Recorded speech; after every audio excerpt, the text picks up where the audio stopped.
آپ کیا سمجھتے ہیں کہ جو ہمارے ساتھ حالات پیش آ رہے ہیں، کبھی مسجدوں کو لے کر، کبھی خانقاہوں کو لے کر، کبھی بزرگوں کے نام کو لے کر، اب ہمارے وقف کی جائیداد کو لے کر، یہ سارے جو معاملات ہیں یہ اچانک آنے والی چیزیں نہیں ہیں. بھانپ لیا گیا ہے تمہاری پوری طبیعت کو، تمہارے مزاج کو، اٹھتا نہیں ہے. ایک دور وہ تھا 100 سال پہلے کا جب یہاں پر موجود انگریز اس قوم کو دیکھ کر یہ کہنے پر مجبور ہو گیا تھا، یہ فاقہ کش موت سے ڈرتا نہیں ذرا، بھوکیوں پر بھوکا رہتا ہے لیکن موت سے ڈرتا نہیں. روح محمدی اس کے بدن سے نکال دو. روح محمدی ان کے بدن میں تھی. انگریز تھر تھراتے تھے. اس قوم کا کوئی جواب ہی نہیں ہے. سب سے زیادہ اگر کسی چیز سے ڈرایا جا سکتا ہے تو موت سے، اور یہ قوم ایسی ہے کفن تو اپنے کندھے پر لے کر گھومتی ہے، جہاں موت آ جائے سو جائے. یہ فاقہ کش موت سے ڈرتا نہیں ذرا، روح محمدی اس کے بدن سے نکال دو. یہ کس کی بات تھی؟ انگریزوں کی بات تھی. اور آج حالات بدل گئے ہیں. سارا کا سارا زمانہ تم پر آج بھوکے بھیڑیا کی طرح جھپٹ پڑا ہوا ہے. اور ان حالات میں آپ سے سوال کرتا ہوں، ایک طرف تیز آندھیاں چل رہی ہیں، ایک طرف گھر کے اندر آگ لگی ہوئی، ایک طرف بھوک اور پیاس کی شدت ستا رہی ہے، ایک طرف تمہارے بھائی بہنوں کی بیماریاں ستا رہی ہیں. جب اتنے سارے معاملات ہو تو اے نوجوانوں بتاؤ تم کیا کرو گے اس وقت؟ رات بھر بیٹھ کر گیم کھیلو گے؟ کیا یہ گیم کھیلنے کا وقت ہے؟ اس نوجوان پر کیا یہ افسوس نہیں ہوتا کہ اس کے پوری امت کے حالات ایسے ہیں کہ بچوں کی چیخیں نکل رہی ہیں اور اس کو پب جی سے فرصت نہیں ہے، ریل بنانے سے فرصت نہیں ہے، یہ مجرے کرتا ہوا گھوم رہا ہے. مسجدیں ویران کیوں ہیں؟ خالی کیوں ہیں؟ تم نے مسجدوں کو ویران رکھا تو مسجدیں تباہ ہونے شروع ہو گئیں، دوسروں کی نظر ہونے لگ گئیں اور اس پر لوگوں کی غلط نظریں پڑنے لگ گئیں. آ جاؤ اے مسلمانوں میرے مصطفیٰ کریم صلی اللہ تعالی علیہ وسلم کی ہدایات پر. ایک بات چیلنج کے ساتھ کہتا ہوں، تمہارا نام اگر نبی پاک صلی اللہ علیہ وسلم کے نام سے جڑا ہے تو یہ چیلنج کے ساتھ میں کہتا ہوں، اس رہتی دنیا میں تمہیں پوری طاقتیں مل کر وہ عزت نہیں دے سکتی جو میرے مصطفیٰ کے قدموں کی وابستگی دے گی. کوئی تمہیں عزت نہیں دے سکتا. تمہیں وہیں آنا پڑے گا، اسی پوائنٹ پر آنا پڑے گا جہاں پہنچ کر کے خالد بن ولید نے عزت پائی تھی. اسی نقطے پر آ کر جمع ہو جاؤ جہاں عمر پہنچے تھے تو فاروق اعظم بن گئے تھے. اسی نقطے پر آ جاؤ جہاں علی پہنچے تھے تو حیدر کرار بنے تھے. ہر ایک کو عزت اسی بارگاہ سے ملی ہے. اور جو کچھ بھی معاملات ہو رہے ہیں اس کی ایک وجہ یہی ہے، ناموس رسالت پر تم نے ہلکے پن کا اظہار کیا تو پھر ہمارے سارے مسئلے داؤ پہ لگ جائیں گے. سارے مسئلے. یہ تو وقف ہے. ابھی دیکھو آگے کل تمہاری اذانیں نشانے پر ہیں، تمہاری جماعت کی نمازیں نشانے پر ہیں، تمہاری مسجدیں بھی نشانے پر ہیں کہ تم اپنے گھروں پر بھی جمعہ پڑھ سکتے ہو، چھتوں پر بھی نمازیں پڑھ سکتے ہو. یہ سب معاملات آئیں گے. برقع، حجاب، ٹوپی، داڑھی ویسے ہی چل چکے ہیں مسئلے. ہر چیز نشانے پر ہے. ارے تمہارے کھانے بھی نشانے پر ہیں، تم کیا کھاؤ گے کیا بچاؤ گے یہ بھی نشانے پر ہے. یہ سارے مسائل صرف اسی بنیاد پر ہے. قوت فکر و عمل پہلے فنا ہوتی ہے جب کسی قوم کی شوکت پہ زوال آتا ہے. اور یہ ایک بات یہ بھی میں بتا دوں، اقبال نے سچ کہا تھا، ان کے جو ہم غلام تھے خلق کے پیشوا رہے، ان سے پھرے جہاں پھرا پھر آئی کمی وقار. جو کچھ بھی ہوا ہے ہماری عزت و وقار میں کمی کا مسئلہ ان سے پھر جانے کی وجہ سے. نبی پاک سے تم دور ہوئے، یہ عزتوں اور وقاروں میں کمی ہے. عجیب سی بات نہیں ہے، یہ دوغلا پن نہیں ہے. میں ان نوجوانوں سے پوچھتا ہوں، نبی پاک صلی اللہ علیہ وسلم سے سچی محبت کا اظہار کرتے ہو، حضور سے اپنی جان سے زیادہ محبت کی بات کرتے ہو، لیکن جب ان کے اخلاق کی بات کی جائے تو تمہیں اخلاق ان کے پسند نہیں ہے. حضور پاک کا چہرہ نہیں پسند ہے، حضور پاک کے لباس تمہیں نہیں پسند ہے، تو پھر کون سی محبت کی بات کرتے ہو؟ اللہ کے رسول صلی اللہ تعالی علیہ وسلم سے تم بے انتہا محبت کی بات کرتے ہو. پھر وہ محبت کا تقاضا یہ ہے کہ تمہاری ظاہری زندگی میں بھی تو نظر آئے کچھ. محبت کا تقاضا یہ ہے. تم شرما جاتے ہو، دنیا کیا کہے گی مجھے، دنیا کیا کہے گی، دقیانوسی کہے گی، فنڈامنٹل کہے گی، پرانے زمانے کا کہے گی میں چہرے پر داڑھی رکھ لوں تو لوگ مجھے پتہ نہیں کیا کیا کوسیں گے. تم نے دنیا کے لیے اپنے آپ کو بدل لیا, یہ نہیں سوچا کہ یہ وہی دنیا ہے جو 4 دن کے بعد میری دوستی کو لات مارے گی اور 4 دن کے بعد مجھے قبر میں رکھ کر کے منو مٹی پر دبا دے گی, اور مجھے جانا تو ہے پھر قبر میں منہ دکھانا ہے تو اسی مصطفیٰ کو دکھانا. جہاں یہ نہیں پہنچ سکتے وہاں رسول پاک ہوں گے.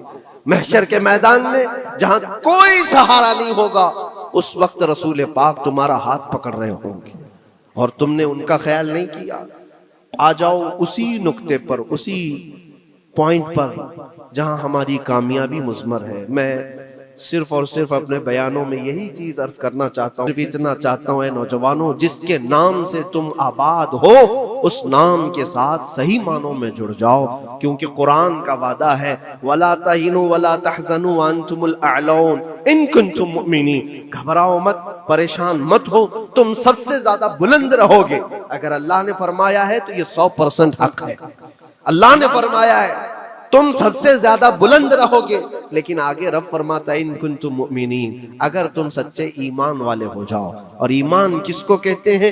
لا یؤمن احدکم حتی اکون احب الیہ من والدہ وولدہ والناس اجمعین. میرے آقا فرماتے ہیں ایمان اس وقت تک کمپلیٹ نہیں ہوگا جب تک تم اپنے ماں باپ اولاد اور ساری دنیا سے زیادہ مجھ سے محبت نہ کرو. یہ ہے. اور اخیر میں یہی کہوں گا, ہر مسئلے کا حل, سارے تمام ایشوز کا خلاصہ, علاج ایک ہی چیز میں ہے کہ محمد سے وفا ہونا ہے. تو ہم تیرے ہیں, یہ جہاں چیز ہے کیا, لوح و قلم تیرے ہیں. لوگ انتظار میں ہیں, بہت سارے لوگ یہ پوچھتے بھی ہیں ہمیں کیا کرنا چاہیے, ہمیں کیا کرنا چاہیے. ظلم پہ ظلم ہوتا جا رہا ہے. ظالم اپنے انجام پر ضرور پہنچیں گے, کیونکہ قرآن میں اللہ کا وعدہ ہے وَسَيَعْلَمُ الَّذِينَ ظَلَمُوا أَيَّ مُنْقَلَبٍ يَنْقَلِبُونَ. ان قریب ظالم یہ دیکھ لے گا کہ اللہ اس کو کس پلٹی پر پلٹائے گا, کس کھائی میں گرائے گا. اسے اندازہ بھی نہیں ہوگا, اس کے بنے ہوئے جالوں میں وہ خود پھنسے گا. ظالموں کی ایک لمبی تاریخ ہے اور ان کو بھی پڑھنا چاہیے جو آج ظلم کر رہے ہیں. لیکن تمہارا کردار کیا ہو, اس سلسلے میں جو ہمارے بچے یا نوجوان سوال کرتے ہیں کیا کرنا چاہیے. پہلے سب سے پہلی چیز میں یہ کہتا ہوں, جتنا کھو چکے, جتنے جا چکے اور جو اب برباد ہوا ہے, اس چیز پر منتھن کرنا, اس چیز پر بیٹھ کر میٹنگ کرنا, اس سے پہلے میں چاہتا ہوں کہ آگے ہونے والے نقصانات سے پہلے اپنے آپ کو بدل لو.